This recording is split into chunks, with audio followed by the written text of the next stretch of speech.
Da sam u malu drvenu kuticu stavljao svaki osmeh koji si mi izazvala, sad bih mogao da častim cijeli svet, makar samo sa po jednim tvojim osmehom.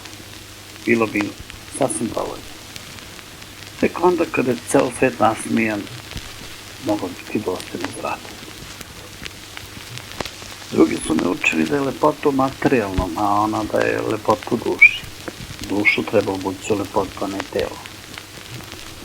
Učila me je da ne povređujem bez preke potrebe sveta oko sebe, a ljudi će onako očekivati previše i čak nemoguće od bilo koga od nas. Zašto je to tako? Malobrojni se pitaju, a još malobrojniji pronađe odgovor. A tek najređi pronađu baš sva pitanja i baš sve odgovore.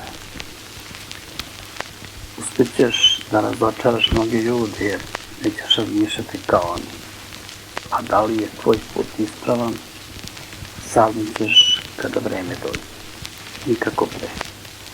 Jer bi se prepao možda sebe, govorila mi je. Lako je diviti se lepotu koju svi hvale. Pronaći lepotu nečemu što svi kritikuju, napadaju, ruže. To ipak ne može svako. Možeš li ti? Naravno da ne. Još uvijek ne možeš. A očekuješ pri svakom novom susretu da u tebi vide nešto posebno. Najposebnije od svih koje su do tada sreli. Znaš, neće se računati koliko si dobrih ljudi pobedio, nego od koliko si prijatelja napravio. Koliko je neljudi pored tebe sljedeći tvoj primjer postalo čovek. Ali prvo moraš i ti čovjek da budeš. Ko mnogo zna, mnogo pati, govorili bi mu neki. Ko mnogo zna ide sa kakav nasmijani pevuši, govorila i ona. Zbog osmeha će te mnogi mrziti, znaš. Uvijek je ćutalo umjesto svih drugih, a zašto? Sada se svega setiš što je zaboravio.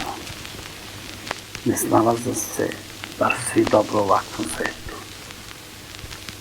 Neki tuge mogu razumeti samo oni koji su isto toliko i iz istih razloga tužni. Kao prelepa misla i snova ili mašte bila je žena o kojoj vam pričam. Nedostajala je samo duga, no nju možemo pronaći i u očima ili osmehu nečiji. Sa one strane dugi se zahvaljujem svima što sam došao do ovdje. Koliko li je samo dobrih dela, osmeha, zagrljaja bilo uloženo u mene da bi došao do ovdje.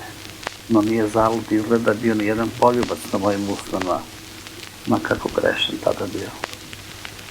Crkotica najavljuje lepo jutro.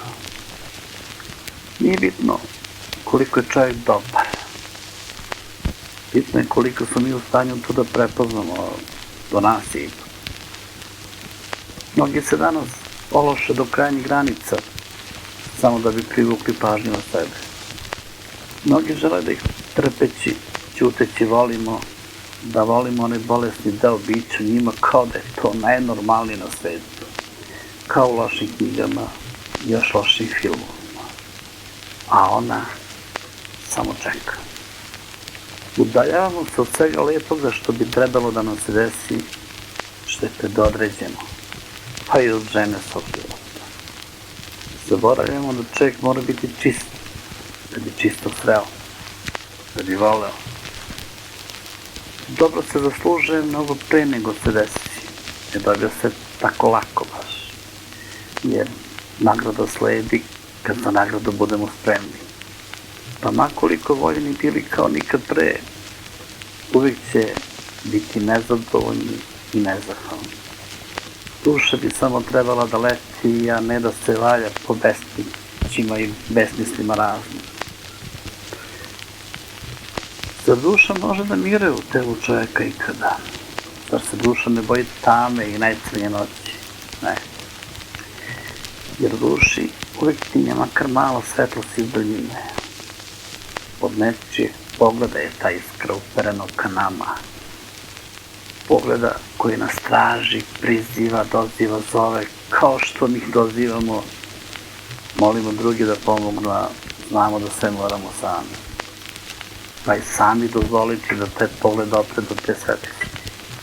Na kraju ili na početku svako je birao svoj put.